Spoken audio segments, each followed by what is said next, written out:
ఇండస్ట్రీలో ఎలాంటి ఇబ్బందులు ఎదుర్కొన్నారు? ఏదైనా ఒక ఇన్సిడెంట్ చెప్పగలరా? ఇది ఫలానా నా బిహేవియర్ వల్ల నేను పోగొట్టుకుంది. ఏమో మరి బిహేవియర్ పోగొట్టుకున్నది అంటే, ఇప్పుడు నేను కొన్ని ఇన్సిడెంట్స్లో I will be in my world, like maybe కొంత నా ఆలోచన విధానంలో నేను ఉంటాను. ఏమైనా వదిన షూటింగ్కి వెళ్ళినప్పుడు కూర్చుని ఏదైనా పని నేను చేసుకుంటూ ఉంటాను. మేబీ పెద్దోళ్ళు ఎవరైనా పక్క నుంచి వెళ్తే గ్రహించకపోవచ్చు నేను. దానికి వాళ్ళు చూడకుండా లేచిన హాయ్ చెప్పకుండా గుడ్ మార్నింగ్ చెప్పకుండా ఉన్నాడేంటి అని అలాంటి హర్ట్ అవ్వచ్చు కొంతమంది. నాకు మేబీ ఒక రకమైన బాడీ లాంగ్వేజ్ ఉండొచ్చు. సో ఆ బాడీ లాంగ్వేజ్లో నేను కూర్చుని ఉండొచ్చు. ఇప్పుడు మీరు ఏదో కాలు మీద కాలేసి కూర్చున్నారు, నేను నార్మల్గా కూర్చున్నాను అనుకుందాం. So that doesn't show your పొగర్ and this doesn't show my soberness, right? So చూసి వాళ్ళు సుబ్బరాజు ముందు కాలు మీద కాలేసి కూర్చున్నావా అని మీ మీద బ్యాడ్గా అనుకుంటే దాన్ని నేనేం చేయలేను. సో ఇలాంటి ఏదన్నా అయితే అయి ఉండొచ్చు డెఫినెట్గా. ఓకే, వస్తాయి మిస్, అవి లేకుండా ఉండవుగా. ఓకే, ఇంకోటి సినిమా విషయానికి వస్తే మీరు డైరెక్టర్ అంటే ఇంతకుముందు అనుకున్నదే మనం శ్రీమంతుడిలో అది చేశారు కదా, అంటే సింపుల్గా మీరు దాన్ని ఎలా చెప్తారంటే ఏదో డైరెక్టర్ ఇచ్చాడు చేయమన్నాడు చేశాను అంతే తప్పించిన అదేం లేదన్నట్టుగా ఉంటారంట ప్రతి సినిమా విషయంలో, అంతేనా? మీ ఇంప్రొవైజేషన్స్ ఏముండవా? మా ఇంప్రొవైజేషన్స్ అంటే ఫస్ట్ ఆఫ్ ఆల్ నాకు అర్థమైన సినిమా డైరెక్టరు ఒక థింగ్ని దర్శించుకుంటాడు. అదే దర్శకుడి తత్వం ఏంటి, ఒక థింగ్ని అతను he will visualize in his mind. అంటే if I had to say this, I had to go back to the Krishna Vamsi గారి స్టైల్. ఆయన ఒకటి దర్శించుకుంటాడు, ఆ దర్శించుకున్నది చూడడం, అతను స్క్రీన్ మీద చూడడం అనేది అది కనపడేదాకా హీ వాంట్స్ ఇట్ అనమాట. ఆయన విజువలైజ్ చేసుకుంది. సో ఆయన ఏం విజువలైజ్ చేసుకున్నాడో అది నీకు ఎలా తెలుస్తుంది? ఆయన నోటింటనే తెలియాలి, లేకపోతే ఆయన ఒకసారి చేసి చూపించమని ఇది ఎలా కావాలో అది చేయగలగాలి. అండ్ నాకున్న అనుభవం, నేను ఒక స్క్రిప్ట్ చదివి ఒక డైరెక్టర్ గారి దగ్గర ఒక ఫీడ్బ్యాక్ తీసుకున్న తర్వాత నా అంతటి నేను ఇంప్రొవైజ్ చేసుకున్నంత అనుభవం నాకు రాలా. అంటే నేను చేసి చూపిస్తే నేను చేసి రకాలు ఒకటి రెండు చేసి చూపిస్తాను. అది నచ్చచ్చు నచ్చకపోవచ్చు. వదిలే సుబ్బరాజు ఇది ఇలా చెయ్యి అంటారు, సార్ ఇలా చేస్తానని అని అడుగుతాను, నేను ఇలా చేయమంటారని అడుగుతాను. లేదు అది కాదు నాకు అనుకున్నది ఇది అంటారు. సో అప్పుడు డెఫినెట్గా ఆయన అనేదే చేస్తాం. సో నీకు మోర్ ఓవర్ దర్శకుడు దర్శించిన దాన్ని రిప్రొడ్యూస్ చేయడమే I think it's better for a film. ఇప్పుడు ఒక వెళ్ళి ఒక స్ట్రీమ్లో నువ్వు ఇంకోటి ఏదో చేసి చూపించేస్తే అది స్ట్రీమ్ కట్ చేస్తే process of going a film it's a moving emotion, right? So ఎమోషన్లో నువ్వు చేసి ఒక పెర్ఫార్మెన్స్ అబ్స్టికల్ అవ్వకూడదు కదా, and it should not cut the emotion of the film through. So you better improvise what director set or emote what director set. I think that's the best way అనిపించింది నాకు. మోరో లేదు సుబ్బరాజు నువ్వు చెయ్యి ఏదన్నా నాకు ఇవ్వంటే maybe I will try. Okay, మీరు ఇలా చెప్తున్నారు. మీ మీద ఉన్న ఒక చిన్న కంప్లైంట్ ఏంటంటే నా వరకు వచ్చింది, అంటే మీరు ఏదైనా ఒక డైరెక్టర్ చెప్పిన అంటే చాలా డల్గా ఉంటారు సుబ్బరాజు గారు సెట్లో, అంటే ఏది ఒక కంటెంట్ చెప్తే దాన్ని అల్లుకుపోయి ఇంప్రొవైజ్ చేసేంత ఇది చొరవ చూపించారు, అల్లుకుపోరు ఒక క్యారెక్టరైజేషన్ అన్నది ఒక చిన్న ఇది, అది ఎంతవరకు నిజం? ఏమో నాకు వచ్చిన ఫీడ్బ్యాక్ ఏంటంటే, so whatever characters I did, like no the major characters what I did, I got a good name of doing such thing. అవునా? Going to the character and do it. So మీరు చాలా ఫర్ అవుట్ ఆఫ్ లీడర్ నుంచి కానీ, so whatever like anything, అంటే major characters I'm not talking about like side characters కాకుండా. ఓకే, సో మీరు ఇంప్రొవైజ్ చేస్తారు, అల్లుకుపోతారు. అది లేకపోతే నేను ఎలా రిప్రొడ్యూస్ చేయగలను? నేను ఇంప్రొవైజ్ చేసుకోకపోతే I'm not an imitator. Okay, నాకు ఇమిటేషన్ అంత టాలెంట్ లేదు. సో నాకు నేను ఇంప్రొవైజ్ చేసుకోకపోతే నేను రిప్రొడ్యూస్ చేయలేను కదా క్యారెక్టర్ అవుట్కమ్ని. శేఖర్ కమ్ముల గారు లీడర్ చూస్తే, leader character Shekhar Kammula garu he's not that extrovert to give that bold performance చేయమనేది కాదు. శేఖర్ గారు యాక్చువల్గా ఏంటంటే నన్ను కంట్రోల్ చేశాడు చాలా. అంటే నేను ఇంకా వైడ్ ఓపెన్ అయితే దాన్ని ఇంకా కంట్రోల్ చేసి రిస్ట్రిక్ట్ చేసి చేసుకున్నాను. సో అది డైరెక్టర్ గారు చెప్పేది కాదు కదా, అది నేను ఇంప్రొవైజ్ చేసిందే కదా. సో డైరెక్టర్ గారు అంటే మేబీ గైడింగ్ మీ. సో అలాంటి క్యారెక్టర్ అయ్యి ఉన్నాయే. సో ఇట్స్ నాట్ దట్ ఏదో అల్లుకుపోవాలి అంటే ఐ డోంట్ నో, మరి అల్లుకుపోయి నేనే చేసేస్తుంటే ప్రతిదానికి మరి అది అతనికి ఇబ్బంది అయితే, ఆ డైరెక్టర్కి ఇబ్బంది అయితే అది. So better listen to him and reproduce what ever he said. That I feel that's better. నేను విన్నదంటే అదొక్కటి ఉంటే సుబ్బరాజు గారు ఇక్కడ ప్రకాష్ రాజుని మించిపోయి ఆర్టిస్ట్ అయ్యేవారు.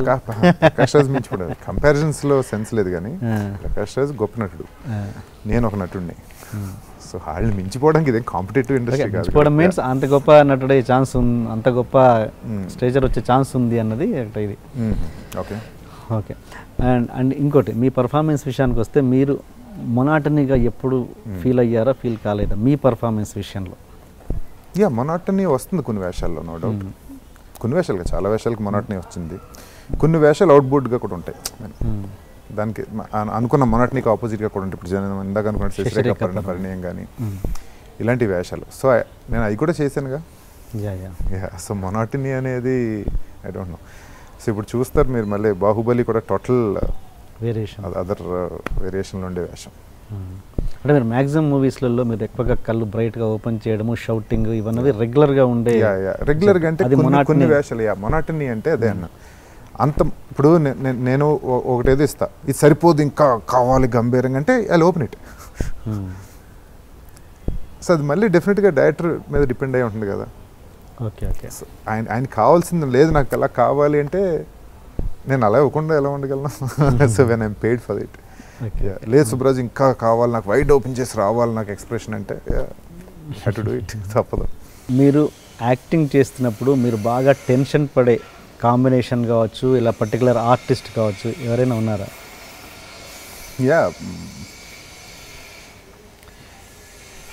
మనకి సినిమాలో ఉన్న మ్యాజిక్ ఏంటంటే,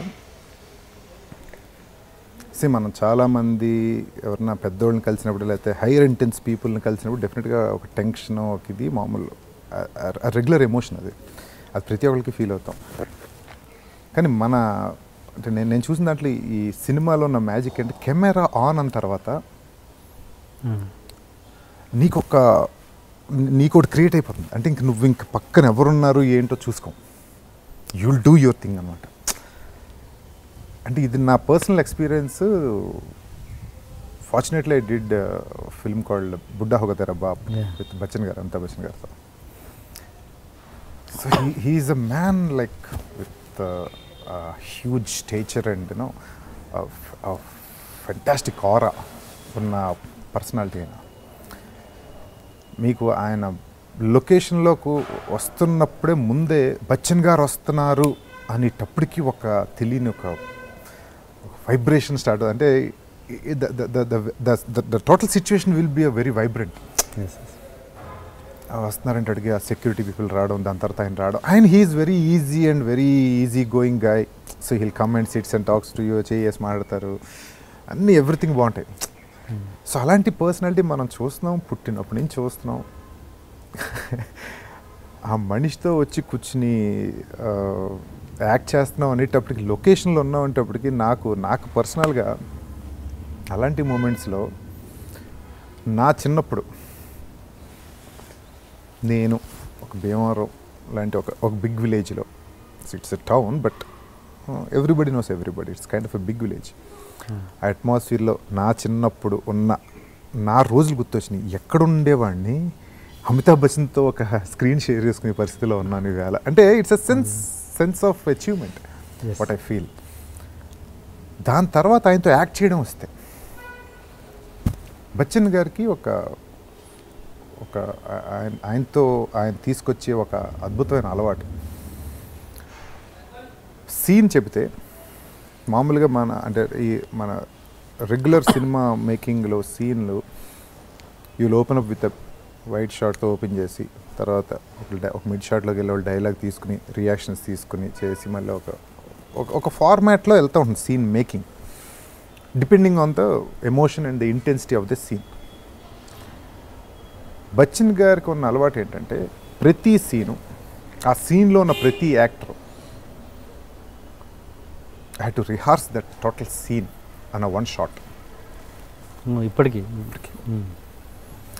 రిహార్సల్స్ ఒక 6 to 7 రిహార్సల్స్ ప్రతి యాక్టర్ వాళ్ళ డైలాగులతో, వాళ్ళ టైమింగ్లతో, వాళ్ళ పొజిషనింగ్లతో రిహార్స్ చేయాలి, like what you do on stage. So అది ఒక 7-8 రిహార్సల్స్ చూసుకున్న తర్వాత ఒక 2-3 మానిటర్స్ చూసుకోవాలి with the camera angle and camera positioning and the moment of the camera వీటితో. దాని తర్వాత ఒక టేక్ చేయాలి మొత్తం. నాకు ఆశ్చర్యకరమైన విషయం ఏంటంటే ఇందులో అందరూ సీన్లు చదువుకుంటూ వాటెవర్, ఆయన అయిపోయిన తర్వాత కామ్గా వచ్చి ఒక రిహార్సల్ చూద్దామండి అడుగుతారు. అంటే ఆయన అడగడం ఏంటి, ఇంకా మొత్తం అప్పటికే మనకి మొత్తం అన్నీ బ్లాక్ అయిపోయి ఉంటాయి. ఆయనతో సీన్ చేస్తూ ఉంటే అంటే ఆ రిహార్సల్ చేసేటప్పుడు రాదు, ఏమొస్తుంది లోపల నుంచి. ఆయన అర్గళంగా విత్ హిస్ గ్రాయర్ స్టోన్లో ఆయన ఫెంటాస్టిక్గా దాన్ని ఆ సీన్ని డైలాగ్ని అట్టర్ చేస్తూ ఉంటే పక్కన నీకు మొత్తం అన్నీ జారిపోయి అలా చూస్తూ ఉంటాం తప్ప you don't get it. So అది భయమా, అదేంటి, అది కంగారా, రెస్పెక్టా, లేకపోతే ఇంకా అదేంటి నాకు తెలీదు. అది వాట్ కైండ్ ఆఫ్ ఇదో నాకు తెలీదు, ఫియర్ ఏది తెలియదు నాకు. బట్ ఓకే, ఆయనతో ఆయనకు కూడా ఎలాంటి పర్సనాలిటీ అంటే ఈజీ అయిపోతాడు ముందు, బాగా ఈజీ అయిపోతాడు. అంటే అయిపోయి నీతో కూర్చుని అది ఇది this Subbu that Subbu, actually what this happened, you know what happened when me and Dharmendra, like when we used to do those films, we used to sit on the beach like this, we used to spend talking and like ilanti rakrakal vishayalu cheptadu. So he'll get you into that ease mode, no doubt. So chesin tarvata Puri garu shot pettadu first or almost all initial days. Okay. నేను bench మీద కూర్చుని కాలు ఊపుతా cigarette తాగుతుంటాను. ఈ character చేసినారంటిది. ఓ పక్కన ప్రకాష్ రాజ్ నుంచి ఉంటారు, ఈ పక్కన అమితాబ్ బచ్చన్ గారు వస్తారు. సిగరెట్ తాగుతా ఆయన ముఖం మీదకి పొగు ఊది డైలాగ్ చెప్పాలి నేను. ఇంకా ఏంటి ఇంకా అన్నయ్య నా వల్ల కాదన్నయ్య, అసలు ఏంటది, అసలు ఏం చేయగలను, లేదు అన్నయ్య నువ్వు నీ క్యారెక్టర్ ఎస్టాబ్లిష్ అవ్వాలంటే చెయ్యాలి అంటే సరే నేను ఇదేదో నేను పూరి గారితో ఏదో చేస్తూ ఉంటే ఆయన వచ్చారు, వాట్ లేదండి ఇది ఇలాగా చెయ్యాలి, ఇలా చెప్తే తప్పది రాదండి, do it no why what's you problem. ఏంటి సార్ ప్రాబ్లం ఏంటండి, మీ ముఖం మీద పగుది డైలాగ్ చెప్పడం ఏంటంటే లే come on let's make it. So that is where like I felt like, అంటే ఒక్కసారి టేక్లో చేసేస్తాం అది వేరే విషయం, కానీ ఇప్పటికే ఉంటుంది ఒక డైలాగ్ ఏదో చెప్తే నేను బెంచ్ మీద కూర్చుంటే ఆయన ఆడ కూర్చుంటాడు, ఆయన నా ముఖం మీద పగుది డైలాగ్ చెప్పాలి అంటే నోర్మై చుప్కర్ అంటాను, మళ్ళీ అది కూడా తిడ్డం ఆయన్ని చుప్ అనుకుంటా. అంటే ఇంకా అలాంటివి ఏం చేయగలం. అంటే టోటల్ ఈ నా లాస్ట్ 15 years ఆఫ్ ఇండస్ట్రీలో నాకు మెయిన్ ఆ ఫీలింగ్, ఆ రకమైన ఫీలింగ్ వచ్చిన సీన్ అదే. నిజంగా అంత ఇప్పుడు ఆయన ఏదైతే చెప్పారో అమితాబ్ బచ్చన్ గారు ఒక సీన్ రిహార్సల్ అన్నది అది నిజంగా మంచి ఎక్సర్సైజ్, మంచి ప్రక్రియ కదా. చాలా అదే చెయ్యాలి. నిజంగా తెలుగులో చేస్తున్నారు అలా? ఏమో డౌట్.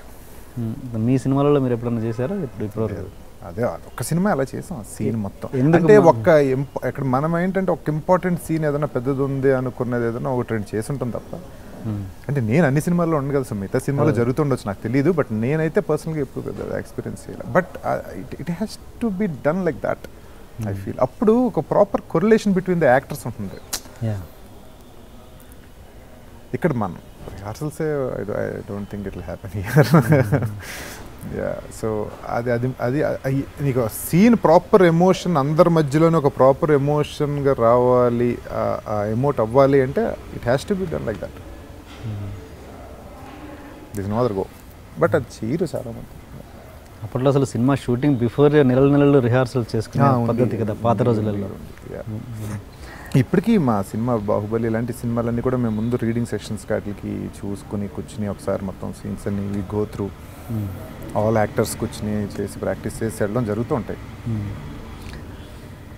అలా తెలుగులో అలా చేస్తున్నప్పుడు సీనియర్ ఆర్టిస్టులు కావచ్చు, సపోజ్ పేర్లు ఎందుకు కానీ చాలామంది కొంతమంది దానికి రిహార్సల్ రావడం ఏంటి, షార్ట్లో పెట్టేసి నేను వస్తాను జాయిన్ అవుతాను అన్నాడు, అలాంటివి ఎక్కువ జరుగుతుంటాయి అనుకుంటా బహుశా.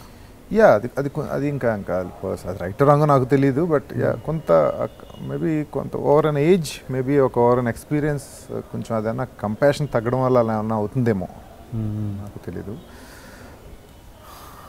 బట్ దే మైట్ బి వాళ్ళు కాన్ఫిడెంట్గా ఉండొచ్చు, బట్ మిగతా ఇప్పుడు అక్కడ నాలాంటి వాళ్ళు చిన్న యాక్టర్స్ ఉంటే వస్తే బాగుంటుంది, రాకపోతే ఏం చేయలేం. But will do it, will go head. Amitabh Bachchan గారే చేసినప్పుడు అందుకని Amitabh Bachchan. Okay okay. Tension విషయానికి వస్తే మీరు మన తెలుగులో రవితేజతో చేసేటప్పుడు కొంచెం టెన్షన్ ఫీల్ అవుతారంట? టెన్షన్ కాదు అది. రవి అన్న ఏంటంటే he'll be very jovial. So he'll be uttering tons of energy on the location and he'll be very very jovial అన్నమాట. కంటిన్యూస్గా నవ్వించేస్తూ ఉంటాడు ఆయన ఆన్ ది లొకేషన్.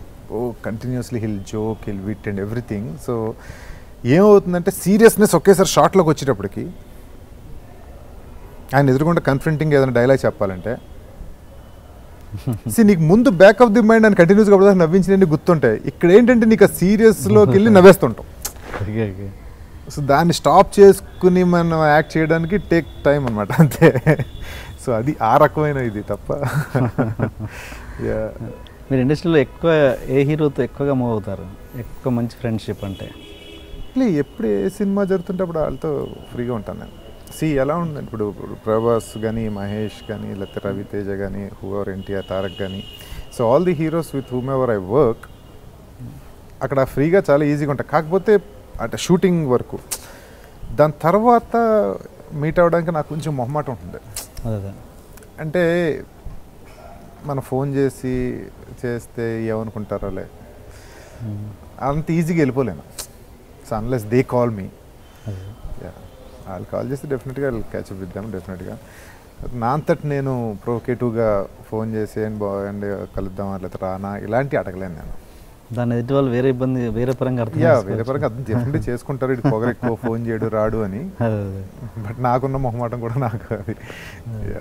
సో మీరు పర్సనల్ థింగ్స్ని కూడా షేర్ చేసుకునేంత ఫ్రెండ్ మీకు ఇండస్ట్రీలో ఎవరు లేరు? పర్సనల్ థింగ్స్ని అందరితోనే పర్సనల్ థింగ్స్ షేర్ చేసుకుంటాను. అందరితోనే వాట్ నేను కొన్ని చదివినయో లేకపోతే నాకు అర్థమైన టాపిక్స్, నాకు తెలుసున్న టాపిక్స్ డెఫినెట్గా అందరితోనే ఆ టాపిక్ వచ్చినప్పుడు డెఫినెట్గా ఐ ప్టాక్ అండ్ షేర్. ఇప్పుడు ప్రభాస్తో కూడా ఎక్కువ కూర్చొని మాట్లాడతాం, రవన్తో మాట్లాడతాం, అందరితో. Please subscribe to iDream. Please subscribe for more videos.